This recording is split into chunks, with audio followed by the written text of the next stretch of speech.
खासदार म्हणून निवडून दिलं. मोठ्या प्रमाणामध्ये आपण सगळ्यांनी मला आशीर्वाद दिला आणि 3-4 महिन्यापासून सातत्याने आम्ही पण काम करत आहोत, लोकांमध्ये जात आहोत. मी फक्त 2-3 मुद्दे मांडण्यासाठी या ठिकाणी आलेले आहे. एक तर खूप ऐकत आले, गजरबान सारखं ऐकत आलेले आहे आणि आज या ठिकाणी आल्यानंतर मला खूप आनंद वाटतोय की मी या ठिकाणी आले. सर्वप्रथम एक शब्द देते, या ठिकाणचे लोक, स्थानिक लोक जिथे आहेत तिथेच राहणार, त्यांची डेव्हलपमेंट तिथेच करणार. आणि आता तर असं आहे की खासदार मीच झालेली आहे, त्यामुळे घाबरायची गरज नाही. जमिनीवर पण लढू शकते आणि संसदेमध्ये पण लढू शकते. तुमचा आवाज बिलकुल बुलंद करण्याचं काम करणार. पण मला एका सहकार्याची आवश्यकता आहे आणि तो सहकारी जर विधिमंडळात आवाज करायचा असेल तर तुम्हाला आसिफ झकेर याला निवडून आणावं लागेल. कारण तुम्हालाही माहिती आहे की हे प्रश्न कोणी ताणून ठेवलेले आहेत. या ठिकाणच्या आमदारांबद्दल मी बोलत नाही, कारण ते खूप कविता लिहिण्यामध्ये मशगूल असतात, त्यांना खूप बोलघेवडेपणा करायला खूप आवडतं. आम्ही बोलत नाही, आम्ही काम करून दाखवतो. आमचा कॅन्डिडेट कमी बोलतो पण काम जास्त करतो, है ना. हमारा कैंडिडेट कम बोलता है पर काम ज्यादा करता है. सामने वाला बातों में ही होशियार है और उनके लिए तो अभी हम आए हैं. तो मैं इतना ही कहना चाहूंगी की एक तर इथला सगळ्यात महत्वाचा प्रश्न ज्यावेळी मी इथे आले, मला आठवते 2019 ला इथे कटआउट लागले होते की सर्वांना पाणी मिळणार, बरोबर. 24 तास पाणी मिळणार. सांगा मला, 24 तास सोडून द्या. मी इथे फिरत होते मेंबर ऑफ पार्लमेंटच्या इलेक्शनला, लोक मला घराघरात जाऊन सांगत होते की आम्हाला पाणी मिळू नये म्हणून प्रयत्न चाललेत. आणि हे कोण करतंय? मी जबाबदारीने बोलते की स्थानिक आमदार होऊ देत नाहीये. हा का? तर त्याने लिहून दिलं एक पत्र. माझं सगळ्यांना सांगणं, हे इलेक्शन झाल्यानंतर 1-2 महिन्यामध्ये पाणी आणणार, हे आमची जबाबदारी राहिली. पण तुम्हा सगळ्यांना या वेळेला बदलाव करावा लागेल, परिवर्तन करावं लागेल. 10-15 वर्ष झालं त्यांचेच खासदार, त्यांचाच आमदार, त्यांचेच नगरसेवक, मग पाणी का पोहोचत नाही? सरकार पण त्यांचंच. प्रत्येकाला फंड किती मिळाले? 500 कोटी रुपयाचे आमदारांना फंड मिळाले. फंड कुठे गेला? विचारलं पाहिजे की नाही विचारलं पाहिजे? हा, मी स्वतः गेले त्या घाटदांड्याला, तिथे मी बघितलं पाण्याची समस्या होती. मी स्वतः याचीकडे गेले.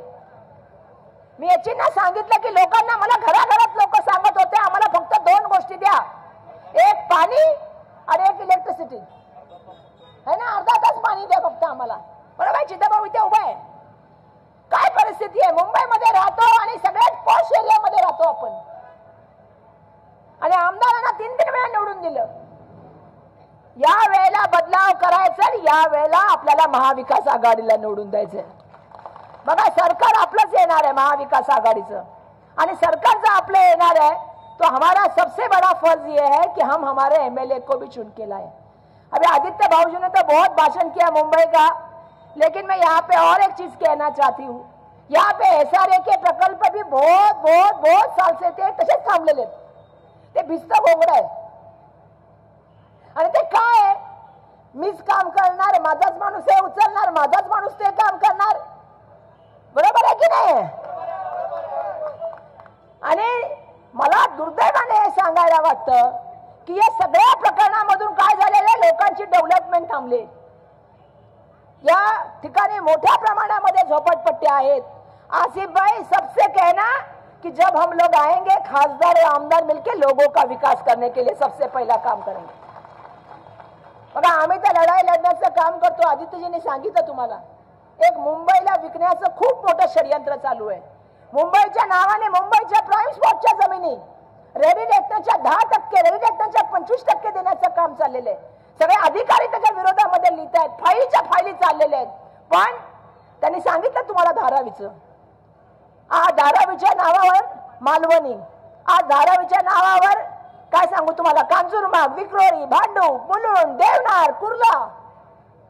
पर काल परवा मी असलम शेखजींच्या प्रचाराला गेले होते. तिथल्या सगळ्या आगरी बायका आल्या, कोळी बायका आल्या आमच्या बघे. मला तर आर्थिक होई नागरिकांना धन्यवाद द्यायचे. तुम्ही भूमिपुत्र आहात, तुम्ही आद्य नागरिक आहात, तुम्हाला तुमचा अधिकार मिळाला पाहिजे. माझी भूमिका आहे. त्या माझ्याकडे आल्या, मला बोलले अरे ताई आपके धारावीचे लोक इथे येतात असं असं. मी म्हटलं बिलकुल घाबरून राहू नका. मी मालवणीला हेच सांगायला आले, मालवणीतल्या माणसाला मालवणीतली जमीन मिळाली पाहिजे, धारावीतल्या माणसाला धारावीतली जमीन मिळाली पाहिजे, तिथंच घर त्याला मिळालं पाहिजे. दुर्दैवाने आज मोठ्या प्रमाणामध्ये अडाणी, आता तुमच्याकडे तर असं की MSRDC ची जमीन दिली काय दिली? मैं तो आसिफ भाई को बहुत कहना चाहती हूँ, बांद्रा के हिस्से का क्या क्या किसको किसको गया है मालूमात निकालो. बांद्राच्या नावावरती प्लॉट घेतले, आज तिथं खेळ खेळायचे म्हटले तरी पैसे किती घेतात? 1 लाख 1.5 लाख रुपये घेतात. गार्डन कसलंय? प्ले ग्राउंड आहे, लोकांना खेळण्याचं गार्डन आहे. का बोलत नाही? बोललं पाहिजे. बांद्रेकरांचा हक्क श्रीमंतांना देण्याचं काम चाललंय, हे चालणार नाही. बांद्रेकरांचा हक्क बांद्रेकरांना मिळाला पाहिजे. BMC कॉलनी मला प्रॉम्प्ट करतोय सुचिता बाबा, चांगलंय. BMC कॉलनी मध्ये मी गेले, तिथे बघितलं मी पहिले किती लोक पात्र, 30 लोक पात्र. अरे मी म्हटलं वार्ड ऑफिसरांना असं कसं चालेल? जर तुमचे लोक त्या ठिकाणी डॉक्युमेंट सादर करतायत, तुम्हाला योजना करायची कोणासाठी? का नाही? आमदारांचा फोन आला पाहिजे. आता आमच्या आमदारांचा फोन येणार, महाविकास आघाडीच्या सरकारचा फोन येणार. आम्ही त्या ठिकाणी गेलो, आम्ही किती लोकांना पात्र केलं? 207 लोकांना पात्र केलं. हे वर्षा गायकवाडने नाही केलं, हे तुम्ही निवडून दिलेल्या मेंबर ऑफ पार्लमेंटने केलं. लोकांच्या हक्काचं खेळता, लोकांच्या हक्काचं उतरून स्वतःच्याकडे ठेवता. काय चाललंय? आम्हाला सातत्याने मेसेज येतात, बरं माझ्याबद्दल जास्त लिहित नाहीत. वर्षा गायकवाड स्वार्थापोटी बोलते. मी बोलले उत्तर आहे, बरोबर आहे, माझा स्वार्थ आहे. धारावीच्या माणसाला धारावीत घर मिळालं पाहिजे, माझा स्वार्थ आहे. मुंबईच्या जमिनी मुंबईकरांना मिळायला पाहिजे, माझा स्वार्थ आहे. घ्या, तुमच्यासारखा आमचा स्वार्थ नाहीये. एक एक घ्यायच्या मोठ्या मोठ्या जमिनी आणि एका मोठ्या मोठ्या व्यावसायिकाला द्यायच्या. आज काय करून टाकली मुंबईची अवस्था? आज मुंबईचं आर्थिक केंद्र बाजूला गेलं. जे कोस्टल रोड बद्दल आणि बोलतात ना बाकीच्या गोष्टीबद्दल, यांच्या काळात झालं काय? अरे आम्ही तर ईस्टर्न एक्सप्रेस केला, वेस्टर्न एक्सप्रेस केला, ईस्टर्न फ्रीवे केला, सीलिंग केलं. ही मेट्रोची संकल्पना आमची, तुमची काय? अरे तुम्ही तर मेट्रोचं स्टेशन पण काढून टाकलं. काढलं की नाही? त्या कुठल्या कॉलेजच्या बाजूचं नॅशनल कॉलेज. या वेळा परिवर्तन आवश्यक आहे. खरं तर माझा आज घसा पूर्ण बसलेला आहे, पण तरी पण मी आले. फक्त हात जोडून विनंती करते, आम्हाला एकदा संधी द्या तुमच्या सेवेची, तुमची सेवा करायला आम्ही या ठिकाणी आलेलो.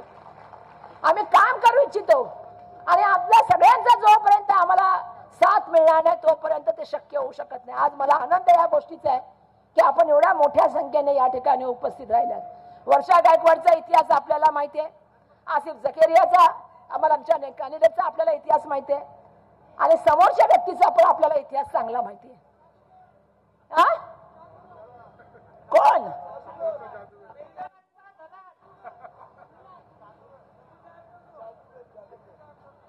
मी काय सांगितलं?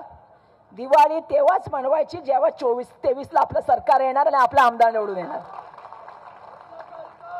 संघर्ष करत इथपर्यंत आलेलो आहे, पण आता संघर्ष संपण्याचे दिवस आलेले आहेत. पहिल्यांदा असं झालं की महाविकास आघाडीचा अलायन्स झालेलं आहे आणि पहिल्यांदा महाराष्ट्रामध्ये आणि मुंबईमध्ये इलेक्शन होते. खरं तर लोकसभेच्या इलेक्शन मध्ये आपण 5 जागा जिंकलो, 4थी 5वीची सीट आपण हरलो. ते किती मताने हरलो? 48 मताने हरलो. नाहीतर मुंबईकरांनी आपला निर्णय दिलेला आहे. मुंबईकरांना माहिती आहे आज इथे यायचं म्हटलं तर 1 तास ट्रॅफिकचा प्रॉब्लेम. सांगा ना मला, स्मार्ट सिटी काय केलं मुंबईसाठी? ब्युटिफिकेशन 1700 कोटी ब्युटिफिकेशन. सांगा ते चायना दिवे कुठे गेले?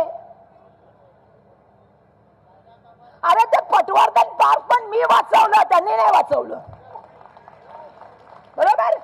आणि तुमची चौकी एक दिवस गणेश उत्सव निमित्त बैठकीमध्ये आले, बोले अरे ती चौकी तरी चालू करा. पोलिसांना सांगणे माझं तेव्हा चालू केली. कुठली? बँड स्टँड, ती काटा डोळ्याची चौकी. काय चाललंय? 6 महिने गोष्टी तयार असून त्याचं उद्घाटन करायचं नाही, कारण या वेळेला नाम फलक लागणार, मुख्यमंत्री पण आमचाच असणार आणि आमदार पण आमचाच असणार. चला, कदाचित आपल्या हाताने उद्घाटन असेल, पण तुम्हा सगळ्यांना मी या गोष्टी यासाठी सांगते की दुर्दैवाने आम्ही बघतोय की एक दबाव तंत्राचा वापर केला जातोय, सरकारी यंत्रणाचा वापर केला जातोय. आणि आज मी दुर्दैवाने एक गोष्ट बघितली, आपल्या सगळ्यांची तळपायाची आग मस्तकाला गेली पाहिजे. एकदा ने दोनदा सन्माननीय उद्धव बाळासाहेब ठाकरे साहेबांच्या बॅग तपासल्या गेल्या की नाही गेल्या? अजूनपर्यंत कोणाच्या तपासल्या का नाही तपासल्या? सगळे प्रवास करतात, सगळे भाषण करतात, मग आपल्याच का तपासल्या जातात? या रजनीताई या, काय तपासल्या जातात? ही दुर्दैवाची गोष्ट आहे. महाराष्ट्रामध्ये अशा तऱ्हेने जे वागणूक देण्याचं काम चाललंय, आम्ही कंप्लेंट करतोय तर आमच्या वस्तूंकडे तपासणी करायला येत नाही. म्हणजे ही दुर्दैवाची गोष्ट आहे. काही लोकांच्या ऑफिसमध्ये तपासण्या केल्या पाहिजेत आणि 5 स्टार हॉटेलमध्ये पण तपासण्या केल्या पाहिजेत. त्यामुळे आपण सगळ्यांना आमची हात जोडून विनंती आहे की 20 तारखेला आपल्याला जागरूक नागरिकाची भूमिका करायची आहे. मतदान केंद्रावर जायचंय आणि हाताचा पंजा बघून त्याच्या समोरचं निळं बटन दाबायचंय. आणि या वेळेला मला पहिल्यांदा असं वाटतं की एवढं चांगलं वातावरण आहे. 100% की 1000%. जर खरंच साहेबांना काही गिफ्ट द्यायचं असेल ना तुम्हाला, ही सीट निवडून आणून दाखवा. तीच खरंच गिफ्ट आहे. ज्याची उंची नाही, ज्याची कुवत नाही, तो एवढ्या मोठ्या व्यक्तीबद्दल बोलतो. सूर्याकडे बघून थुकल्यानंतर थूक कोणाच्या तोंडावर पडते? ती कोणाची का जबाबदारी आहे? कार्यकर्त्यांची जबाबदारी आहे की नेत्यांच्या बद्दल जो बोलतो त्याला त्याची जागा दाखवण्याची वेळ आली? दाखवा जागा. आणि जर तुम्ही सगळेजण मिळून दाखवणार तरच हा विजय होणार. 1001% वर्षाताई निश्चिंद्रा. माझ्या एवढा आवाजात पण तुम्हाला भाषण ऐकायला आलं ना? आवाज बुलंद रखो, हौसले बुलंद रखो और लोगों से मिलते चलो, जुड़ते चलो. अरे बटेंगे तो कटेंगे नहीं, जुड़ेंगे तो आगे बढ़ेंगे. हम जोड़ना जानते हैं, सबको प्यार देना जानते हैं, हम सबसे अच्छे से रहते हैं. सबसे मुझे लगता है जेव्हापासून खासदार झाले सगळ्यात सोपा खासदार असेल है ना मुंबई मधला. आणि त्यामुळे आपला आशीर्वाद जसा मला मिळाला यावेळी आसिफ भाईंना तसा आशीर्वाद द्या, हेच नम्रतेचं आवाहन करते ना आपल्या सगळ्यांची रजा घेते. धन्यवाद. जय हिंद, जय महाराष्ट्र, जय भीम.